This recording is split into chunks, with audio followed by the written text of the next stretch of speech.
예, 안녕하세요. 인하대학교 융합고고학과 석박사 통합과정에 있는 박덕규라고 합니다.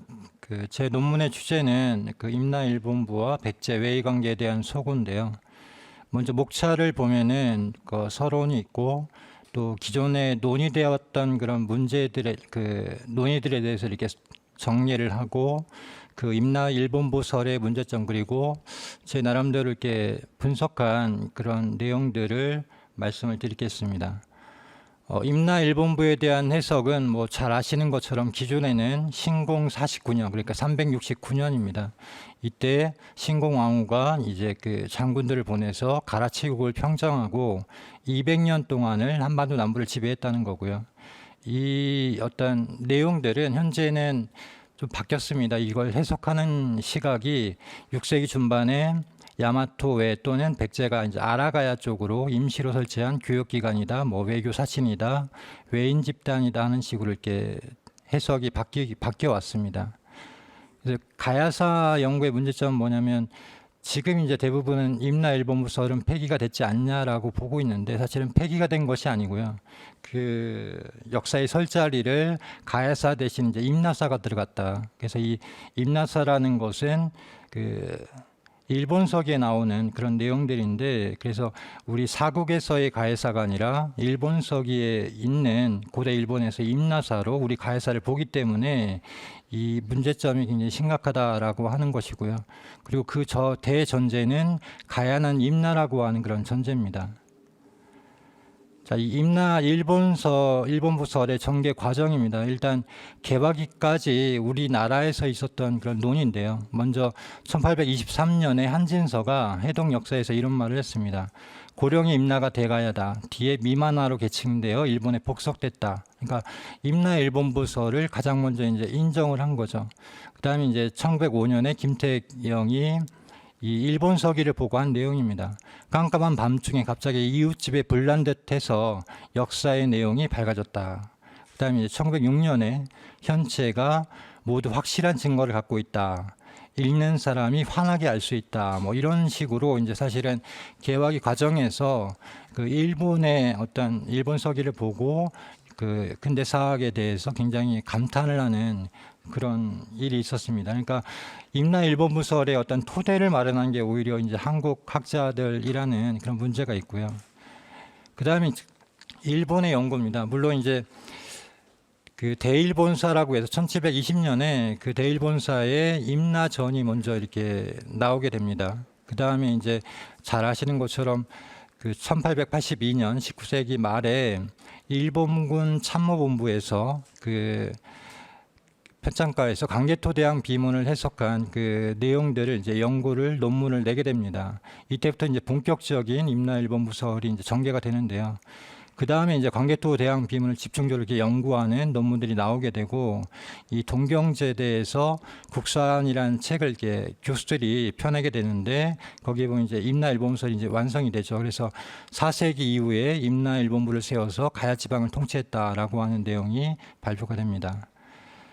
그 다음에 이제 근대사, 그러니까 한국의 어떤 그런 근대사의 인식에 가장 큰 영향을 준 사람이 이제 하야시 다이스케입니다. 임태부라고 하는데요.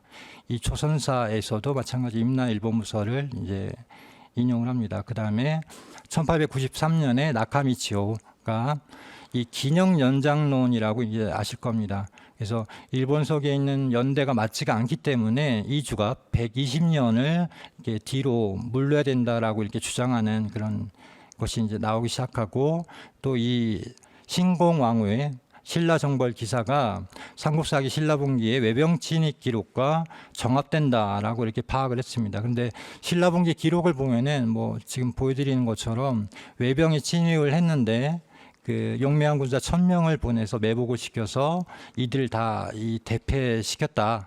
그리고 대부분을 죽였다. 이런 기록이 나오기 때문에 상반된 어떤 내용이죠. 이 신공왕후 일본 서기의 기록에서는 뭐 신라왕이 항복을 하고 엎드리고 백제왕도 항복을 하고 그런 내용이 나오는데 정반대의 내용이 이렇게 나오게 됩니다. 그다음에 이제 일제 강점기와 이제 2차 대전 후입니다. 그래서 이만희 시류가 먼저 1912년에 임나 강력고를 쓰면서 가야가 바로 임나다라고 하는 틀을 맞춥니다. 그다음에 이제 뭐 이덕일 교수님이 며칠 전에 말씀하신 것처럼 아유가이 후사노신, 잘 아시는 것처럼 명성황후를 시해한 낭인입니다. 그래서 이 사람이 이 한반도 남부 전역을 임나로 이렇게 설정을 합니다. 그다음에 1949년에 이 세마스 야스카츠, 그러니까 해방이 된, 광복이 된 후에 지금까지의 그런 임나 일본서 연구를 모두 종합해서 정리한 임나 흥망사를 쓰게 됩니다. 근데 이 사람이 이제 한 내용 중에 그 중요한 부분이, 마찬가지로 광개토 대왕비문 10여 년 기사를 해석을 하고, 또 임나칠국이나 임나사연이나 기문대서나 이런 일본서기에 나와 있는 그런 그 임나국들을 모두 한반도 남부로 비정을 했고, 이 설이 계속해서 이제 정설화됩니다. 그래서 삼국유사 삼국사기의 가야 기록은 가야 세태기 이후의 기록으로 치부를 해서 역사적 사실성을 인정하지가 않습니다. 최근에 이제 학계에서도 이 삼국유사나 삼국사기의 기록과 반대되는 내용들에 대해서 어떻게 얘기를 하냐면, 이 일본서기는 그 백제의 기록을 인용을 했기 때문에 1차 사료고, 이 삼국유사 삼국사기는 고려 때 이렇게 만들어진 거기 때문에 2차 사료다. 그래서 이 일본서기의 기록을 좀 더 우선시해야 된다. 뭐 이런 내용이 사실은 스에마스 야시카스가 먼저 제기를 했던 겁니다. 그다음에 이제 한국 고대사의 타율성을 강조하는 부분인데요. 이 가야의 국가 단계를 부정적이고 낮은 수준으로 봤습니다. 그래서 쉽게 얘기하면 가야가 워낙 이렇게 낙후된 그런 국가였기 때문에 그 일본의 지배를 받는 그런 것을 이제 정당화하는 것이죠.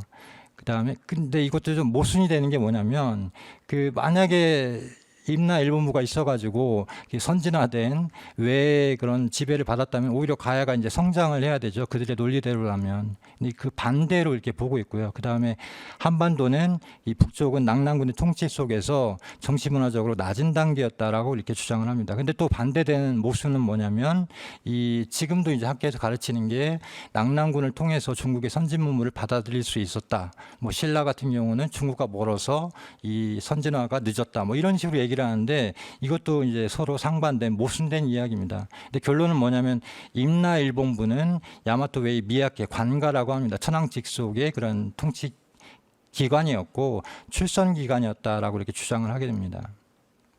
자, 이 스에마스의 그 설을 완전히 뒤집는 이제 주장이 나왔습니다. 1963년에 북한의 김석형이 이제 분국설을 주장을 하는 건데요. 이 핵심은 뭐냐면, 일본 열도에 사국의 분국이 있었기 때문에 이 임나는 뭐냐, 가야의 분국에 설치된 일본 야마토의 통치 기관이다라는 게 바로 이제 김석형의 분국설입니다. 이 분국설이 나오게 되면서 일본 학계가 뒤집어진 거죠. 그래서 이 소위 제야, 또 이제 북한이나 우리 한국의 그 민족주의 사학자들은 이런 분국설을 기반으로 해서 이 다양한 이제 설들을 이렇게 제기를 하기 시작합니다. 그래서 90년에 이제 조이승 씨가, 북한입니다, 마찬가지로 임나는 기비에 있었다라고 이렇게 주장을 합니다. 그래서 이 뭐 그 고고학적인 이 근거 자료들을 내는데요. 이것에 대해서는 이제 그 이덕일 교수님이 이제 많이 이야기를 하고 있죠. 그다음에 이제 세 번째로 이병선, 부산대 이제 이병선 교수님이 임나는 대마도였다라고 이렇게 주장을 합니다. 이 근거는 이제 태백일사를 근거로 하고, 또 이제 대마도에 있는 임나의 지명들을 이제 하나하나 다 찾아가지고 그 정확하게 이제 근거를 대시고요. 이 물론 이제 임나가 대마도였다라는 설은 1973년에 문정치한 씨가 먼저 이렇게 제기를 했고, 그 설에 대해서는 최재석, 광승존, 또 이제 윤여행 교수님도 그 임나가 대마도 또는 기비다라고 이렇게 지지를 하셨습니다. 그다음에 이제 김문배의 임나는 이제 큐슈다라고 하는 설이 나오게 됩니다. 그래서 임나는 큐슈의 다른 호칭이다. 임나 일본부는 야마토 조정이 큐슈 아라에 설치한 기관이다라고 하는 그런 주장들이 제기가 됩니다. 그래서 지금 이제 학계 내용들입니다. 임나를 어떻게 보고 있느냐, 임나 일본부를 어떻게 보고 있냐 하는 내용들인데요. 임나는 이제 광의로서는, 넓은 의미로서는 과야 지역 전체를 뜻하고, 또 협의로서는 하나의 국가다라고 해가지고 금강국이다, 뭐 금강가야다, 알라가야다, 뭐 가라국이다, 이런 식으로 이렇게 나눠서 보고 있습니다. 그래서 임나 일본부는 또 하만의 제알라, 제외신이다라고 하는 주장이 있고, 또 일본부가 주재한 곳은 알라국이다, 또 임나일본부는 대가야에 있었다 이렇게 여러 설로 나뉘고 있습니다. 근데 2010년에 이제 2005년에 1기 그 연구가 있었고 2010년에 제 2기 한일 역사 공동 연구위원회에서 이제 최종 연구서를 내는데요. 이 결론은 뭐냐면 임나일본부는 가야 지역에 거주했던 외인 또는 외인 집단이다라고 했습니다. 이렇게 보면 이제 임나일본부설이 폐기가 된 것처럼 보이지만 실제로는 그렇지가 않고요. 이건 사실은 이제 제가 볼 때는 역사의 굴욕 협정이다라고 생각을 합니다. 물론 이제 학계의 이제 공통 어떤 의견은 아니지만은 이 연구에서 이렇게 얘기를 한 것은 임나일본부가 이제 한반도 남부를 지배했던 식민 통치 기관이었다라고 하는 설은 많이 이렇게 폐기를 시키는 쪽으로 갔지만 임나는 가야다라고 한 설을 인정을 했기 때문에 오히려 그 어떤 사국의 일본 열도 지배권이라든지 영향력을 이제 포기하는 그런 어떤 내용이지 않나라고 생각을 합니다. 이것과는 별개로 이제 학계에서는 아직도 이제 뭐 꾸준히 연구가 되고 있습니다. 근데 뭐 최근 학계 연구 동향을 보면은 임나 일본부의 활동 시기를 6세기 중반으로 제한하고 활동 무대를 안나, 그러니까 지금의 하만이죠, 이쪽으로 한정을 하고 또 일본부를 어떤 외양권의 어떤 사자 또는 그 사신으로 이렇게 보고 있습니다. 근데 이 내용도 사실은 일본 서기를 읽어보면 다 알 수 있는 내용들이에요. 근데 이게 좀 아이러니한 부분이 있고요. 그 다음에 광복 후에 국내에서 이제 임나 가야는 그럼 어떻게 이제 형성이 됐는가를 살펴보면은 제일 처음에 이제 주장이 나온 게 이제 이병도 씨입니다. 그래서 임나는 대가야다, 지금의 고령 지방이다라고 한 설을 시작으로 해서 김정학 씨가 그 임나는 금강가의 별칭이다. 뭐 이런 내용들이 이제 그대로 일본 학자들의 주장이죠. 이걸 그대로 받아들이면서 이제 정설이 된 겁니다. 그다음에 이제 설립 주체에 대해서는 지금 이제 외왕권을 이해하는 경향이 있고 또는 사신 또는 사심 집단으로 이제 해석하는 설이 주류인데요. 이 문제가 뭐냐면 외왕권의 어떤 가야에 대한 우월적 지위를 다 인정을 하는 겁니다. 그래서 주체가 외왕권이고 그리고 뭐 사신이든 뭐든 간에 이제 그 가야, 그러니까 지금의 임나, 그 지금의 가야죠. 그러니까 임나에 대해서 어떤 그 외양권이 이게 지배력을 갖고 있었다라고 하는 거기 때문에 이런 우월적 지위를 인정하는 그런 문제점이 있습니다. 수에마스의 설도 그 뭐 가야는 임나다, 임나 칠국이 한반도 남부다, 일본군 사신설이다라고 이미 주장을 했습니다. 그래서 이 수에마스의 주장에서 다시 이제 돌아온 겁니다, 사실은. 중간에 이제 좀 과격한 뭐 어떤 그런 주장들이 있었지만은 결국은 이제 1949년에 주장했던 그 전제에서 머물고 있다라는 게 결론입니다. 자, 이제 임나 이본부설의 문제점들을 살펴볼 텐데요. 제일 먼저 이제 아까 말씀드린 것처럼 처음 시작이 된 게 이제 일본부 참모본부의 광개토 대학 능비의 해석 문제입니다. 그래서 이 비문을 어떻게 해석하느냐에 대해서 일본 학자들은 주체를 외를 봤습니다. 그래서 신민의 외가 바다를 건너와서 백제와 신라를 파하고 신민으로 삼았다라고 해석을 했고, 정인보 선생은 주체를 고구려로 본 겁니다. 그래서 이 고구려 광개토 대항비이기 때문에 주체가 고구려다 해서 고구려가 바다를 건너가 격파를 했다. 그래서 백제는 외와 연합하여 뭐 신라를 신민으로 삼으려 했다, 이런 해석을 했습니다. 자, 그 다음에 이제 중요한 부분이 뭐냐면 400년, 그러니까 경자년 기사가 또 있는데요. 경자년 기사에 보면은 그 신라를 구원을 해줍니다. 근데 경자년에 왕이 보병과 기병 5만 명을 보내서 신라를 구원하게 했다. 남거성에서 신라성에 이르기까지 외가 가득하였다. 근데 이 부분도 참 재미있는 게 뭐냐면 최근에 이제 나오는 게 남거성의 위치가 어디냐라고 했을 때 뭐 경기도 여주다, 뭐 어디다 이렇게 설이 있어요. 근데 이 설 중에 하나가 뭐냐면 이 남거성이 일본의 이키섬이다라고 하는 설이 있습니다. 그래서 이 신라성도 경주를 말한 게 아니고 이제 그 일본의 분국을 말한 거다, 이렇게 보는 설도 있기 때문에 이게 굉장히 앞에 있는 이제 그 어떤 바다를 건너서 외를 치는 그런 과정에서 보면은 그런 설도 설득력이 있다라고 생각을 합니다. 근데 중요한 부분은 이제 그 1번과 2번으로 표시를 했는데요. 이 왜군을 이제 외적이 이제 퇴각을 하니까 그들을 급히 추격해서 임나가라의 종발성이 이뤘다라고 되어 있습니다. 그리고 알라인 수병이라는 말이 나오는데요. 이 부분이 이제 굉장히 핵심적인 어떤 내용입니다. 그래서 그 신라봉기의 기록을 찾아봤습니다. 그 주변에. 그래서 393년에 이제 외적이 이 경주 금성을 포위를 하고 이렇게 전투를 하는 그런 기사가 있는데요.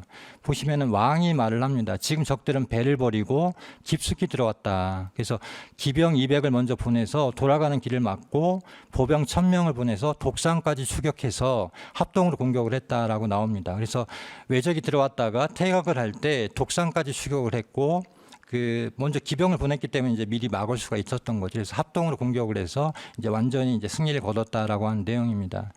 그 다음에 이제 405년의 기록입니다. 이때도 마찬가지로 외병이 들어왔는데 독산에서 이제 매복을 시켜서 이제 기병을 이끌고 간 거죠. 마찬가지로 이제 300여 명을 죽이거나 사로잡았다라고 하는 기록이 나옵니다. 그래서 이 독산이 어디냐 도대체라고 하는 건데요. 자, 만약에 독산이 이제 저기 제가 표시를 한 신라 밑에 빨간 점이 있는 곳이 바로 독산입니다. 지금의 포항시 신강면인데요. 보통 이제 영일만 많이 아시죠? 그쪽인데 금성이 바로 아래쪽입니다. 그래서 이 경주에서 이 독산까지는 약 36km 정도가 됩니다. 그래서 빨리 이동을 하면 하루 정도, 그러니까 군대가 이동을 했을 때 하루 정도, 그러니까 백리가 좀 안 되기 때문에 하루나 하루 반 정도가 걸리는 거리고, 만약에 외군이 임나를 지배하고 있었다라고 하면, 일본부가 있었다라고 하면, 제가 또 빨간 점을 표시한 것처럼 알라 지역, 지금의 하만 지역에서 이제 출병을 시키거나 퇴각을 할 때도 그쪽으로 퇴각을 하면 될 것을 왜 굳이 저 위쪽 독산까지 가서 퇴각을 하겠냐 하는 문제입니다. 그래서 이런 지적들이 이제 굉장히 많이 있었고, 또 왜 이쪽으로 갔는가를 보면은 그 다음 또 이제 408년 기록에 나옵니다. 외인이 대마도에 군영을 두고 무기와 군량을 쌓아서 우리를 습격하려고 합니다. 그래서 이제 먼저 그 군영을 격파하고자 하는데 이제 미선이 이제 말리게 됩니다. 그래서 이제 공격을 하지 않는데요. 자, 이것은 이제 대마도에서 독산 포항까지 항해 추정 경로를 제가 이렇게 표시를 한 겁니다. 그리고 오른쪽에 있는 것은 한반도 주변 해로 이제 모식도인데요.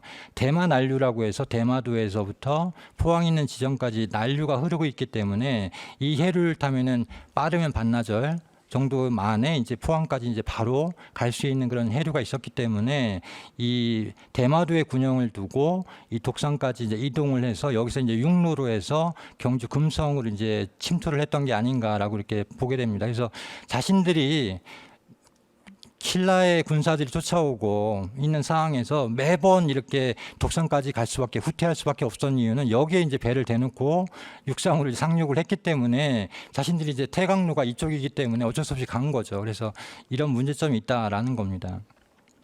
그래서 외적이 이제 광개토 대항능비에 나와 있는 외적이 퇴각하는 경로도 마찬가지로 이렇게 유추를 해보면은 이 임나가라가 도대체 어디냐, 이 고구려군이 외적의 뒤를 급히 추격을 했다. 그래서 임나가라의 종말성이 일렀다라고 하는 걸 보면 이 임나가라는 왜군의 군영이었던 대마도이거나 또 광개토 대항의 원정군이 더 전진을 해서 이 본영이었던 북유시일 가능성이 굉장히 높다는 겁니다. 그래서 이 고구려군의 일본 열도 상륙설이 이제 뭐 크게 제가 이제 세 가지를 나눠서 이제 소개를 해드리는데요. 이제 남창희 교수님, 옆에 계신 남창희 교수님이 이제 늘 말씀하신 게 해군력이 우수했던 백제의 후방 지원 세력 거점을 점령해서 후방 지원을 차단하기 위한 것이었다라고 하는 것이고, 두 번째는 이제 대마도의 기록이 있습니다. 이병선 교수님이 이제 논문에서 밝힌 것인데, 대마도는 고려가 다스렸고 신라인이 살았다라고 하는 기록이 나옵니다. 그다음에 세 번째는 이제 태백일사의 기록입니다. 그래서 영락 10년에 상가라가 모두 고구려에게 돌아오게 되어서 이때부터 해륙의 제외에는 모두 임나에 통합하게 되었다라고 하는 기록이 있습니다. 그래서 10개의 나라를 이렇게 나눠서 통치를 했다라고 하는 기록이 있는데요. 그래서 임나의 위치가 이제 문제입니다. 그래서 뭐 윤내영 교수님은 이 일본 서기의 임나, 고구려, 백제, 신라 등 제국은 일본 열도에 있던 나라다. 그리고 황승종 선생은 가야나 임나는 뭐 개국식이나 멸망식이나 뭐 국가명이나 국가수나 서로 같은 것이 하나도 없기 때문에 다른 나라라는 겁니다. 그다음에 이병선 교수님은 세마스가 함부로 이제 한반도 남부에 지명을 억지로 갖다 붙였기 때문에 이 한국 고도사가 완전히 조작이 된 거다라고 이렇게 이야기를 합니다. 네. 그다음에 이제 이들의 이제 공통점이 뭐냐면 일본석에 있는 임나와 삼국유사나 삼국사기에 나오는 가야의 어떤 역사가 다르기 때문에 이 삼국유사나 삼국사기를 이렇게 불신하게 됩니다. 상반된 기록이 나오잖아요. 그러니까 어느 한쪽은 거짓이기 때문에 이 삼국유사나 삼국사기 이제 불신을 하는 그런 풍조가 있고, 그다음에 이들이 얘기하는 게 뭐냐면 일본석의 사료적 가치에서 백제삼서, 백제기, 백제신찬, 백제봉기를 바탕으로 해서 이 백제계 사서들에 의해서 기록이 됐기 때문에 우리 어떤 삼국사를 다시 찾는 과정에서는 일본서기가 어떤 사료적 가치가 있다라고 이야기를 합니다.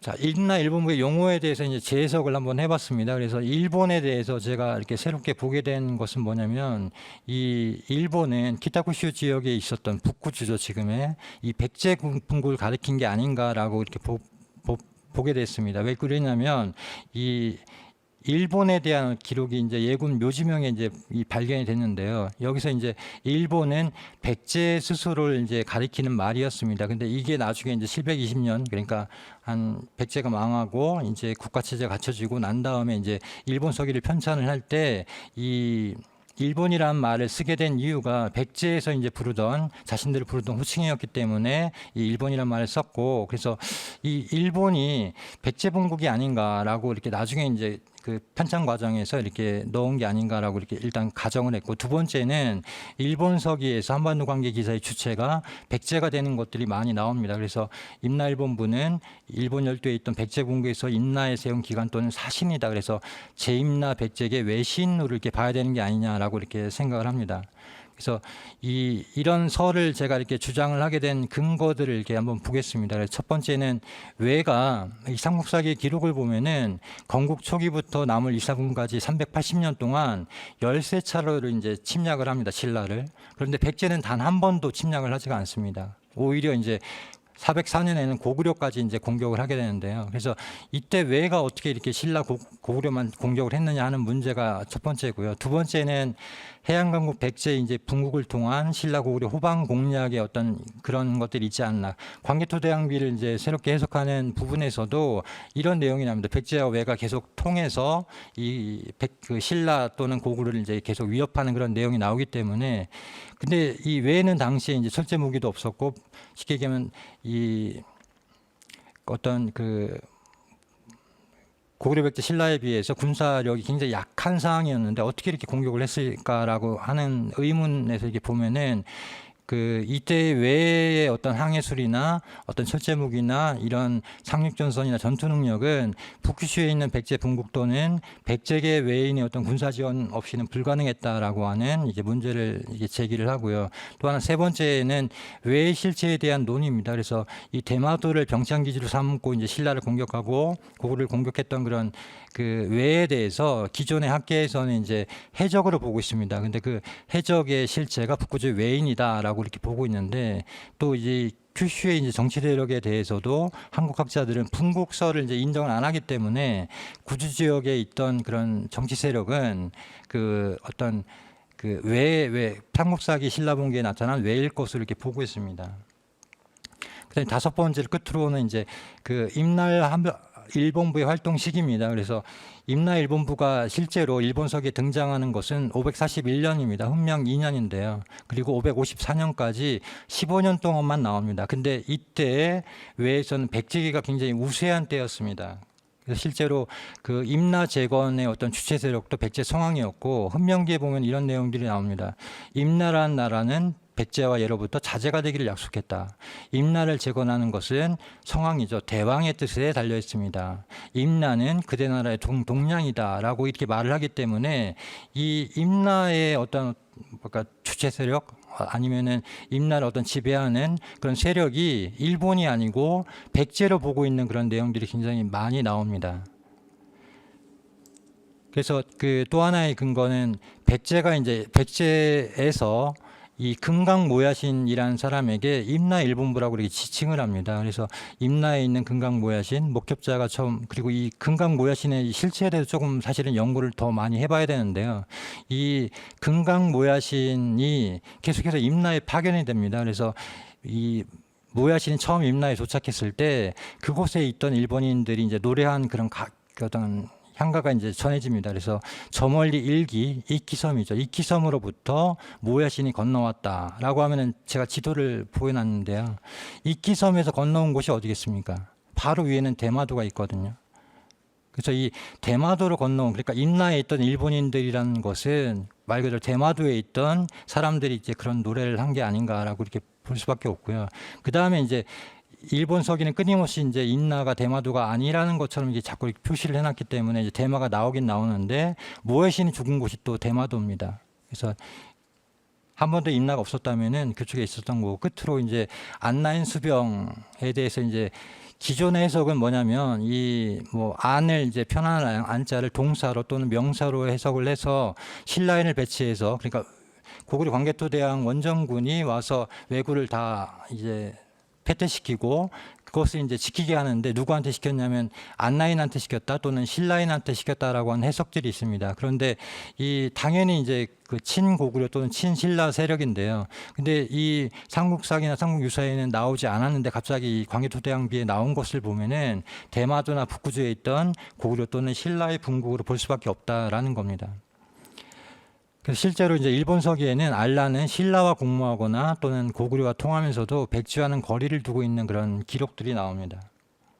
그래서 뭐 알라의 사신을 파견해서 신라의 뭐 천황의직을 전하도록 했다라든지, 또는 알라의 일본부가 신라와 더불어 계책을 공모했다라든지, 알라가 그 고려와 통합을 보겠다라든지 하는 것을 보면은 그런 내용들을 알 수가 있는 것이죠. 그래서 결론은 뭐냐면 그 임나는 그 가해라고 하는 어떤 학계의 지금의 어떤 주류 인식이 바뀌지 않는 한 그 역사의 어떤 주체, 주인에 대한 어떤 뒤집힌 잘못된 그런 역사 인식이 생길 수밖에 없고, 그 어떤 외의 가야권, 가야에 대한 지배권이나 우월적 관계라는 그런 인식 하에서 지금 가해사를 복원할 수가 없다라고 하는 그런 문제점이고요. 그 다음에 일본 서기 편찬에 참여했던 백제계 사가들은 이 일본 서기를 편찬하는 과정에서 이제 역사를 거꾸로 이제 거슬러서 외왕이라든지 백제를 중심으로 해서 한일 고대사를 이렇게 재편을 했습니다. 그래서 일본 서기를 보신 분은 아시겠지만 대부분이 이제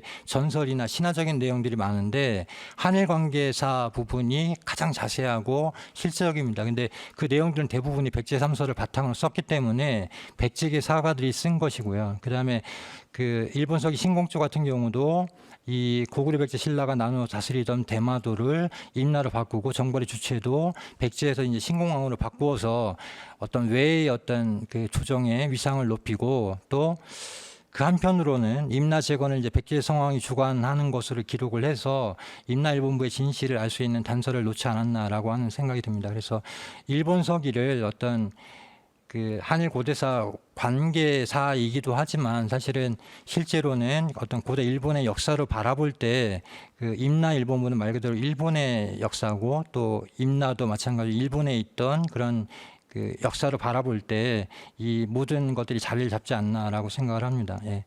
이상으로 마치겠습니다. 감사합니다. 그 박덕규 선생님 아주 포괄적인 내용을 잘 정리를 하신 것 같습니다.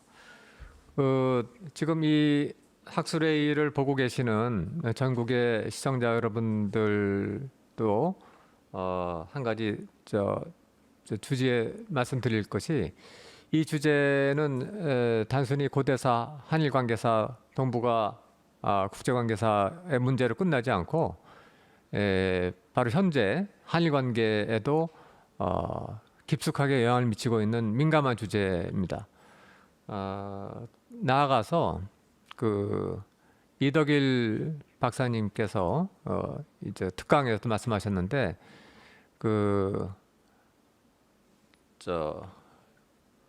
최근에 가야 연구가 활성화되면서 그게 엉뚱하게 이 경상남도 그다음에 전라남도 지역에 뭐 예를 들어서 뭐 한평이라든가 뭐 이런 곳에 한평이 아니고 함안이죠. 예, 이 지역을 일본 서기 지명과 동일한 것으로 이렇게 비정하고, 그것을 심지어 유네스코에 등재한다고 해서 지금 시민사회하고 상당히 마찰이 벌어지고 있는 그런 문제이기도 합니다. 그래서 아까 말씀드린 대로 그 동북아 고대사에 거대한 담론이 있습니다. 그 엄청난 로망이죠. 하나는 이제 5세기 동북아 국제관계의 중심은 고구려였다. 그게 아니라 369년부터 562년까지 약 200년간 일본 열도와 한반도의 어떤 그 가장 균형자 혹은 중심적인 세력은 야마토 외였다라고 하는 완전히 상반된 두 가지 경합 학설이 있는데, 이 두 학설은 서로 병존할 수 없습니다. 둘 중에 하나는 틀린 거가 되는 건데, 그와 같은 고대사 해석에 큰 거대 담론하고도 연계되는데, 지금 발표에서는 우리 기존 학계에서는 이 두 가지 거대 담론 속에서 어정쩡하게 지금 위치하고 있다. 중간선에 위치하고 있는데, 사실은 여기 임나가 가야라고 하는 전제를 고수하는 한 사실은 본질적으로는 야마토웨가 동북아 국제관계에 상당히 그 중심적 역할을 했다고 하는 해석으로 이어지는 징검다리, 사다리를 놓는 것과 같다라고 하는 이 논점하고도 연결되는 것 같습니다. 그 이제 논평을 이제 본격적으로 좀 할 시간이 됐는데요. 우선 박덕규, 제가 이제 사회 겸 토론자입니다. 그래서 지금 논평을 하게 됐는데, 그 논문의 스타일이 보면은 우리 저 박덕규 선생은 백화점을 좋아하시는 것 같아요.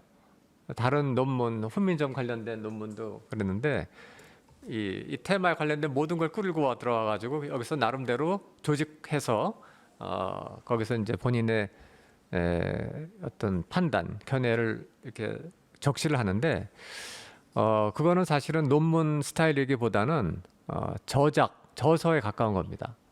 혹은 이제 백과사전에 가까운 거죠.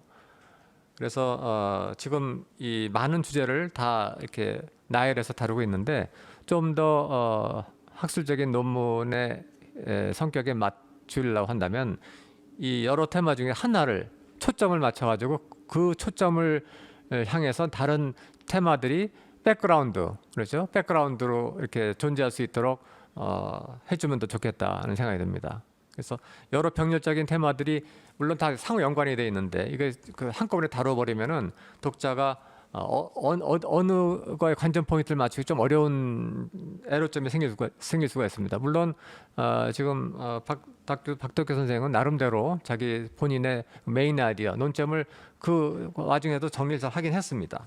그래서 논문 작성 스타일이라고 그럴까, 뭐 그런 점을 우선 좀 참고로 말씀드리고 싶고, 이 논문의 강점은 그 기존에 연구되지 않았거나 혹은 스케치하게 논의됐던 거를 좀 더 비중을 높인 점이 있는 것 같아요. 말하자면은 그 아까 포항 영일만 지역이 이제 독산인데, 그 지역의 상구사기 신라봉기 기록을 보면 일본 이제 왜군이 상륙해서 경주를 공략했던 주요 포인트, 상륙 포인트 중에 하나였다라고 하면서 그걸로 봤을 때 임나가라, 광개토 태왕 호태왕비에 나오는 임나가라의 어떤 위치도 이제 상륙 포인트와 이제 상륙 철수라고 하죠. 이제 후퇴할 때 상륙 철수를 할 때 그 위치도 대략 그 대마도로 추론이 된다라고 얘기했는데, 기존에 관련된 연구가 있다고 했지만은 좀 더 이 점을 부각시킨 것은 이제 학문적인 공헌이라고 생각이 됩니다. 뭐 첨언을 한다면은 한번 나중에 그 대한해협이죠. 그 우리 부산하고 그 대마도 사이 지금 배가 못 다니는데 코로나 때문에 몇 번 왔다 갔다 하면 좋겠어요. 그 해류를 체험하기 위해서. 제 기억에는 대마도에서 부산으로 들어올 때 어느 그 거리가 지나면은 뱃머리가 부산을 향하지 않고 동쪽을 향하듯이 가고 있습니다. 그 뭐냐면 북쪽에서 내려오는 해류가 아주 세게 내려온다는 거죠. 그거를 향해서 그걸 이기면서 부산에 가기 위해서는 그렇게 방향을 잡아야 된다는 거예요. 그만큼 해류가 빠른데 역으로 아마 그 야마토가 아니라 그 뭐 큐슈나 혹은 대마도를 거점으로 한 상륙 원정군들이 상륙 철수를 할 때 아마 그 이제 북한 한류죠. 내려오는 빠른 해류를 타고 내려와서 보통 우리 세종대왕 때도 뭐 태종 때도 그랬지만 대마도 정벌할 때 이제 기점이 이제 그 원정군의 출발지가 어디냐면 거제도입니다. 왜냐하면 거제도에서 출발을 해야 해류를 이겨가지고 대마도에 들어간대요. 그러니까 그렇게 보면은 그 저 일본 서기의 기록이 정확한 거죠. 이 독산을 해서 서쪽으로 갔다가 남쪽으로 방향을 잡아야 그게 겨우 이제 대마도 들어가는 겁니다. 그런데 지도만 보고 보면 그 서남 방향이 아닌데 그 대마도에 관련된 임나에 대한 위치 설명을 볼 때 그래서 거제도까지 내려와서 다시 이제 그 뭡니까 대마도 들어갈 때는 아까 얘기했던 뭡니까 저 대마도 해류인가요? 그 해류가 이제 북상한 해류를 타고 이제 다시 이제 대마도 들어갈 수 있지 않았을까? 뭐 제가 이제 뭐 단정적으로 말씀드리는 없는데 우리가 이제 역사 연구를 할 때 그 해양학자들하고도 좀 협력을 해서 연구를 하면 이게 계절에 따라서 해류가 변하는 건지 혹은 또 그 기상에 따라서 이게 얼마만큼 영향을 주는지 등등 우리 저 송옥진 박사님 발표할 때는 해양학과 최준기 교수님이 토론을 했거든요. 그런 식으로 해양학자들하고도 이 논점에 대해서 토론하면 좋겠다는 생각이 듭니다. 그다음에 또 두 번째 공헌은 그 알라에 대한 얘기를 했어요. 알라가 이제 고구려 태왕 이제 원정군이 알라인을 이제 우호적인 세력으로 간주했다라고 한다면 그 알라가 이제 소위 말해서 임나라고 이제 친백제계 임나라고 이제 설정하는 것은 논리적 모순에 빠진다라는 지적은 매우 흥미롭고 타당한 지적이라고 봅니다. 그 당시 고구려는 아주 그냥 괘씸한 그 나라라고 했죠. 백잔이라고 하는 그 한자만 봐도 그만큼 상당히 그 숙적 관계였던 것 같아요.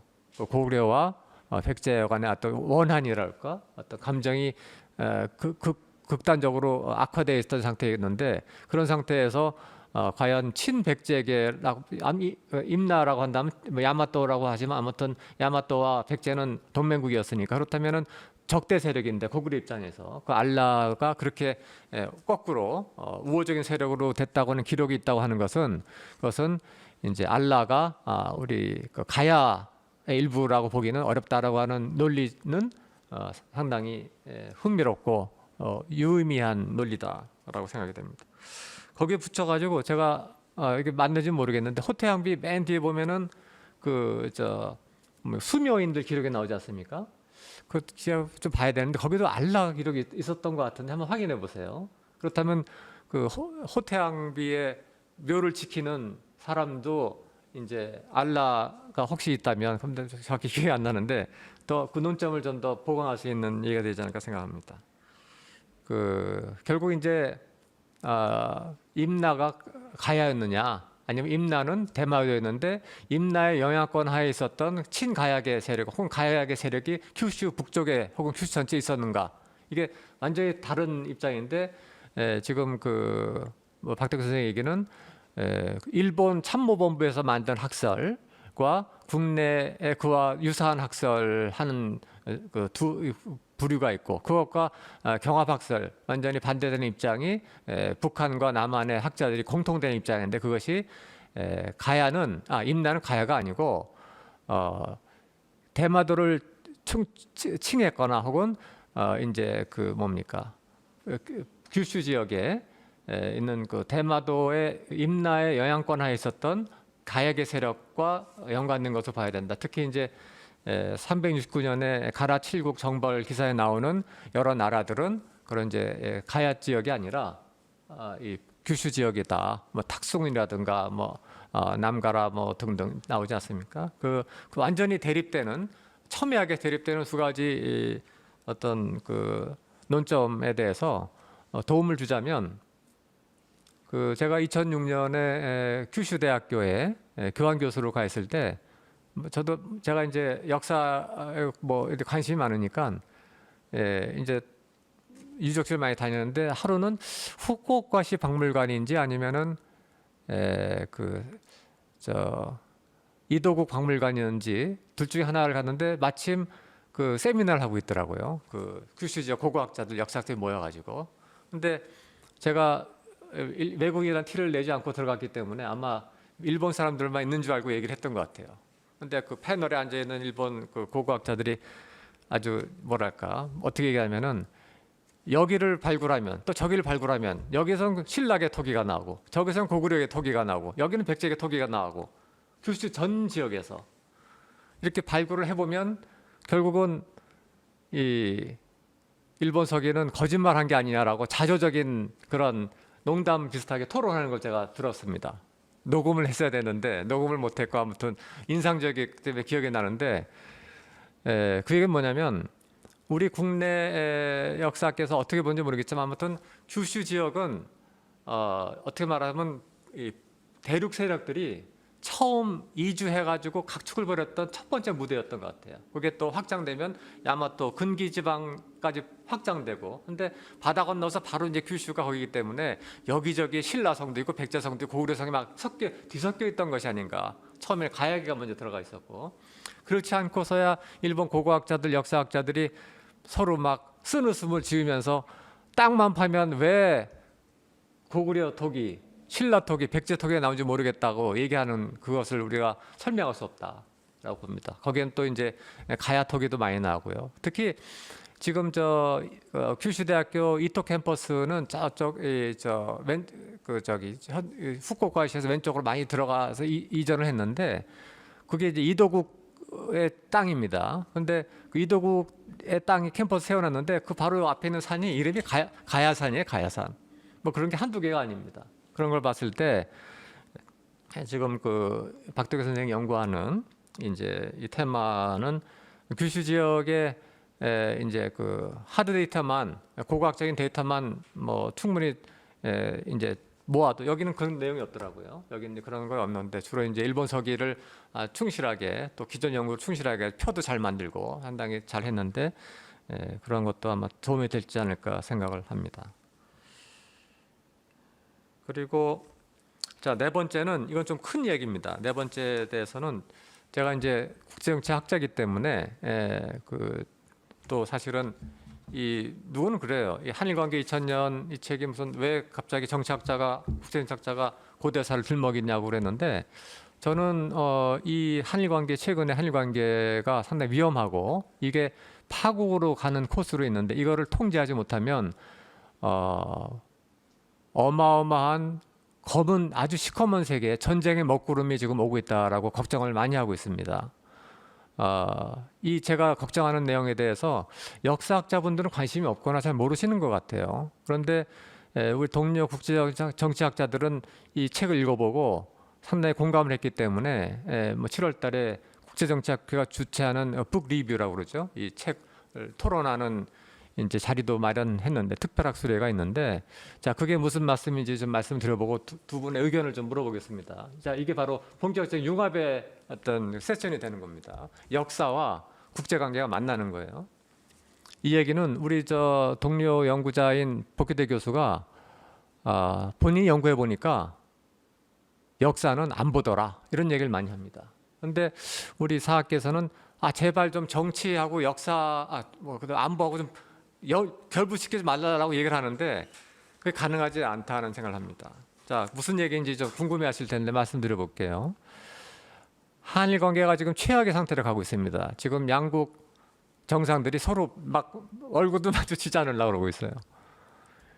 이렇게 된 여러 가지 이유가 있습니다. 뭐 징용권 문제라든가 위안부 합의 문제도 있지만 제가 살펴봤더니 아주 근본에는 지금 일본 내부에서 복고 열풍이 불고 있습니다. 일본 회의라고 하는 세력이 등장해가지고 신도라고 하는 일본 토착 종교를 신념으로 한 역사관을 가지고 수정주의 역사관을 이제 무장한 사람들이 있어요. 이 사람들이 이 일본의 정권의 핵심부에 있는데 이 사람들이 갖고 있는 역사관 중에 우리가 주목할 것은 바로 정한론적인 관점입니다.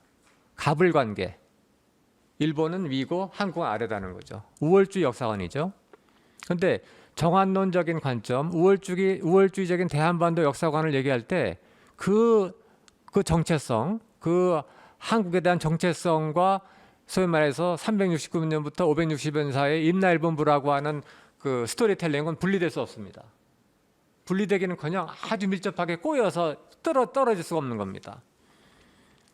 다시 말씀드리면은 지금 한일 관계가 악화 일로에 있고 지금 미국 걱정을 많이 하고 있죠. 한일 관계 악화가 되면은 중국이 지금 점점 막 그 뭡니까 그 맹수같이 팽창하고 소위 말해서 주변국에 대해 갑질하고 있고 심지어 대만 이제 침공 얘기까지 나오고 있는데 중국을 견제하는 데 있어서 미국의 지역 동맹국인 한국과 일본을 힘을 합쳐가지고 한미일 협력을 하고 싶어하는 거예요. 또 G7이라든가 나토까지 다 하고 싶어요. 그런데 하지만 나토라든가 인도는 사실은 이 서태평양지에 끌고 들어오기에는 너무나 원거리 세력이라서 미국이 가장 원하는 건 한미일 협력이에요. 이게 잘 되면 중국의 도전을 이제 견제할 수 있다는 겁니다. 막을 수 있다고 보는 겁니다. 근데 이게 지금 마비 상태에 있어요. 이게 마비 상태가 되면 이 상태가 지속돼서 한일 관계가 복구가 안 된다면 어쩌면 중국이 시작한 대만 전쟁이 시작될 수 있습니다. 5년 내 10년 내. 그 대만 전쟁이 대만으로 끝나지 않는다는 것은 우리 국제정치학의 상식으로 통합니다. 왜?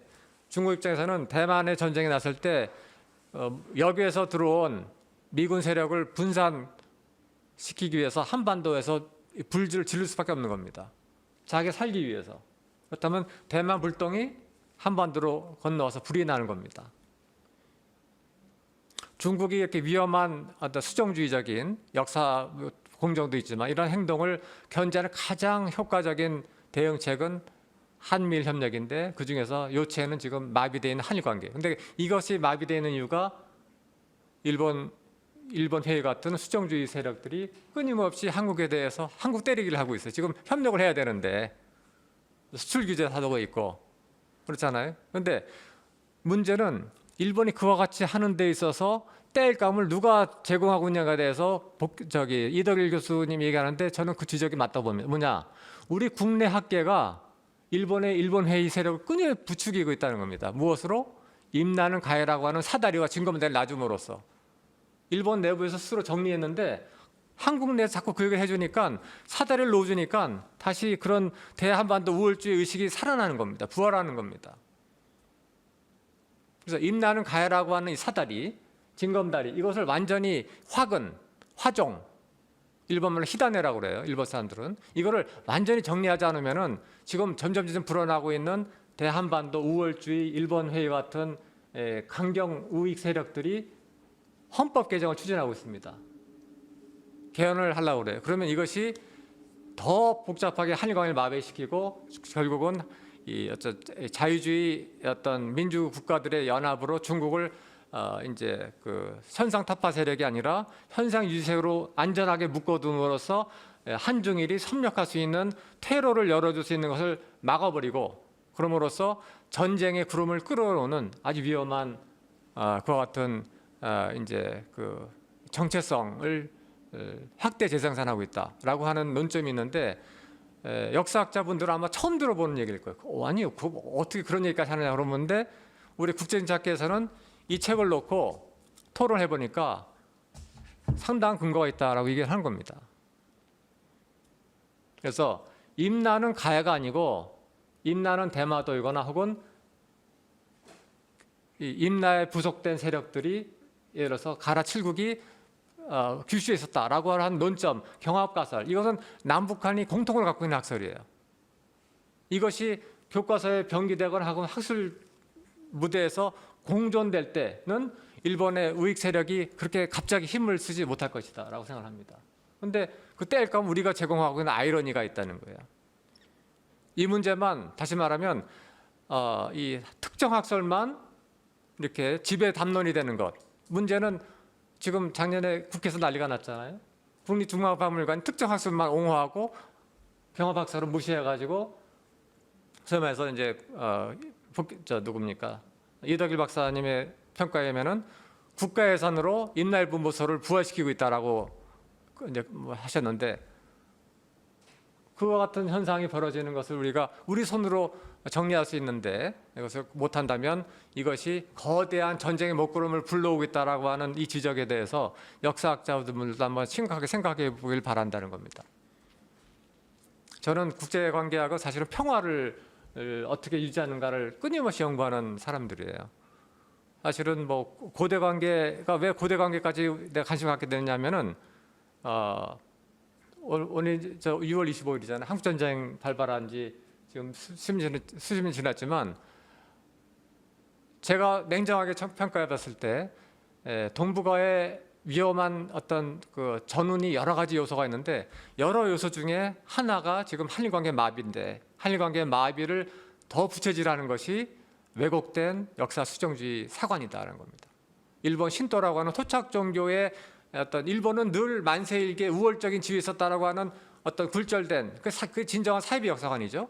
그걸 가지고 한반도를 역사를 투영하는 그 역사관에 대해서 우리가 한국 내부에서라도 그렇지 않은 경합과설이 존재한다는 걸 인정해 주면 되는데 그거를 철저하게 배척하는 어떻게 보면 편의주의적인 사려 해석, 확증 편향, 집단 사고 이 문제를 지적을 많이 하고 있어요. 이 문제에 대해서 유일하게 지금 대항하고 있는 단체 제가 봤을 때는 그 중심은 대한사랑이라고 대한사랑만 지금 이 문제에 대해서 뭡니까 본격적으로 문제제기를 하고 있습니다. 근데 저는 사실 이 문제에 대해서 정부가 이제 관심을 가지고 저는 기존 뭐 임나는 가해다라고 학설을 주장하시는 분들을 뭐 누구 말로는 뭐 매장한다 절대 반대합니다. 그것은 오히려 문제를 더 꼬이게 만들 뿐이에요. 그분들의 학설을 인정해 주되 하지만 그것이 독점적인 지위를 차지하는 것은 아주 위험하다라고 보는 겁니다. 네, 어제 이제 마지막 PPT 점검하면서 그 다른 자료들을 많이 찾았거든요. 그래서 뭐 오늘 발표한 내용 사실은 제가 처음 이거는 밝히는 거다라고 생각하는 것들이 이미 이제 연구가 된 것들을 이제 어제 찾았거든요. 그리고 한편으로 그거에 대한 반론들도 이제 어제 또 보게 됐습니다. 근데 보면서 이제 느낀 게 뭐 다 아시겠지만 뭐 위가야 선생이죠. 그 양반이 이제 그 반박문을 써놨는데 논문을 그 뭐 임나 대마도설이라든지 아니면 기존의 이병성 교수님의 어떤 그런 내용들을 반박을 했는데 제가 좀 화가 많이 난 게 뭐냐면 왜 감정적으로 이렇게 학문적인 그 반론을 펴는지 모르겠어요. 그래서 한편으로 우리도 그렇게 하지 않나라고 하는 생각도 약간 들긴 했거든요. 그래서 이걸 뭐 어떤 식민사학과 민족사학의 어떤 프레임으로 몰고 간다거나 아니면은 학문적인 어떤 그 토론, 그런 건전한 토론이 돼서 뭐 일본 같은 경우에 제가 알기로는 그 정말 다양한 주장들이 있고 그 주장들을 이렇게 인위적으로 이렇게 무시하거나 그 뭐 탄압하지 않는다고 알거든요. 그것처럼 우리 학계도 뭐 정말 다양한 의견들이 나오고 그런 과정에서 가장 어떻게 보면 합리적이고 그 사실적이고 이렇게 맞는 그런 역사적 사실들을 이렇게 끄집어내서 이렇게 그 고대서를 복원을 해야 되는데 그런 풍토가 안 돼 있기 때문에 우리 자체적으로도 아까 처음에 보여드린 것처럼 그 임나 일본부를 우리가 오히려 먼저 끌어들여서 그거를 인정을 해버려 가지고 교두보를 만들어주고 과거부터 그런 것 같아요. 그래서 역사에 그 주인의식이 없기 때문에 이런 모든 것들이 비롯되지 않았나라고 생각이 듭니다. 네, 뭐 좀 논의에서 좀 벗어난 얘기지만은 그런 생각을 어제 많이 했습니다. 네.